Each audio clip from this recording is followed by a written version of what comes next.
you could possibly persuade me that there was some kind of creative force in the universe. There was some kind of physical, mathematical genius who created everything. The expanding universe, devised quantum theory, relativity, and all that. You could possibly persuade me of that.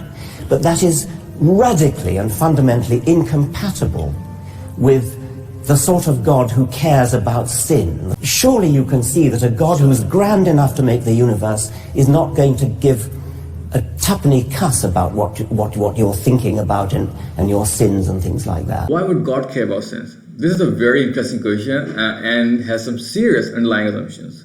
So let's just break it down into 4 pieces and investigate each piece one by one. Number 1, what would God care about? So let's say God will not care about sense, morality, and meaning. Then what exactly would he care about? Would he care about the size of Sagittarius A, which is the supermassive black hole in the Milky Way? Or would he care about a cluster of stars, the number of stars and the cluster of stars in a different galaxy? Come on, these are scientific questions. God is a God of a grand scale of the universe. Do you really think that size matters to him? Is it really like God is saying that anything smaller than this doesn't mean to me? And anything bigger than this is relevant to me? Does meaning have anything to do with size? Like, because it's smaller, it doesn't mean to God, and because it's bigger, it means more to God? What kind of assumption is that? Does it even have any basis at all? Why would God care at all? So, God created this grand universe. Do you really think that he did it for no reason at all? Some people like to suggest that he did it because he was getting bored. But for a moment, just think, what kind of assumption do we have to make? It would require me to assume that God has human-like mind and he requires secretion of some chemicals like dopamine to not be bored, and he's so dependent on them that he's creating something to just not be bored.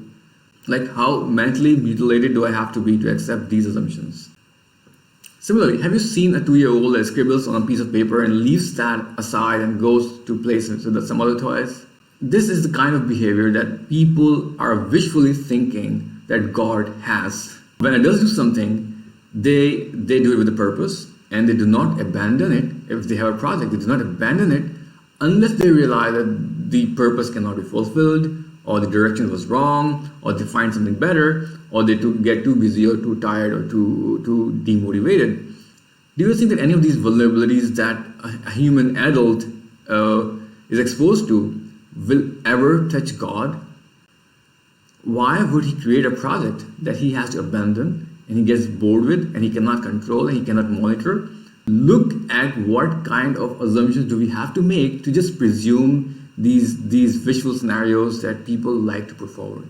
Number 3, is there any such thing as sin? Is morality simply a human construct? Is morality simply a human bias? Well, humans can be biased about morality, especially those who want to be ungrateful for all the favors they continue to eat and consume, and still do not want to think rationally and think critically and think thoughtfully about where it came from and whether anything is due on them. Humans have the capacity to be so biased that we can reinterpret the situation in such a way that we do not have to be grateful to anyone at all. But morality in itself is not a human bias. Morality is a result of a journey of 13.7 billion years. Stars are primitive, planets are old, life has been here for a while, but the morality that we experience in ourselves is really the juice of the universe. You might have seen alligators pulling flesh of their prey's bodies. Do you think this feels the same amount of guilt as a human would do if he were to do the same thing to a stranger? Obviously not. So although humans can be biased about morality, but morality itself is not a human bias. It really hits hard. We know that the way it hits us is superior to anything we observe in any other species. And let me tell you where scientists' bias lies. So for scientists, whatever he can empirically test is probably more important than things that he cannot empirically test. But just to assume that because you cannot test something empirically doesn't mean God also cannot test it. So morality is something that you cannot test empirically, but God can test. So therefore, it's just to simply blindly assume that because you cannot test it and because it's not important for you, it will also not be important for God, is a weird assumption to make.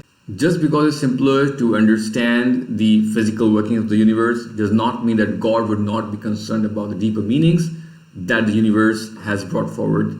by its construction, the way it's built, the way it's evolved. You might very well aspire for a god that is a god of engineering, and that's a god of meaninglessness, but not that make God a god of injustice and treacherousness, because any injustice, any treacherousness that anyone inflicts on this world, on the people, on other species, on other creatures, will go unaccountable. Isn't that the fundamental bias that humans have, to believe that God will let them go? How strong is this bias? We all understand, we all know, but we all pretend to not know. A God of meaninglessness is really the dream of all the unjust people, all the ungrateful people. And it's very understandable why there would be so much bias to believe in these weird assumptions, to believe in his meaninglessness, so that they can not believe in him and still be fine. And we did not create the heavens and the earth and that between them in play. Number 4. Does God have the capacity for moral accountability? Now, some people might ask, what about species on other planet? Will God hold accountable them as well? Well, this question is primarily trying to make the task look more arduous, because their opponent might not have thought about it. But that doesn't mean that God also doesn't have thought about it, and does not mean that this questioning makes the task for God any more arduous than it was before. So according to the Hadith, even the animals that have wronged other animals will have a chance to settle their scores, but their punishment, if any, would be temporary. So only eternal punishment will be for people like us, intelligent species, who really have the capacity to darken their hearts to a level where they deserve eternal punishment. The questioning about something alien to make accountability seem more arduous or probably more implausible in the eyes of their opponents, and not in the eyes of their God, of course, is nothing new, because people have in the past have been asking the same question, but about their forefathers. And those who disbelieve say, when we have become dust, as well as our forefathers, will we indeed be brought out of graves? The ancient people, the idea of accountability of their forefathers was alien, and they place it forward to make the accountability sound more implausible. This also tries to suggest that God doesn't have the capacity to hold people accountable and doesn't have the capacity to record people's deeds. But again, if God would have made this universe a trillion times smaller, no one would have asked him, no one would have objected, and no one would have been even less impressed. So if he has created this grand universe, he can certainly create the processing capacity and the recording capacity to record what he wants to record and to control what he wants to control. Indeed, it is we who bring the dead to life and record what they have put forth and what they left behind. In all things we have enumerated in a clear register. So, if your hopes of avoiding accountability comes from random assumptions about God, be very sure that your sins have trapped you in wishful thinking.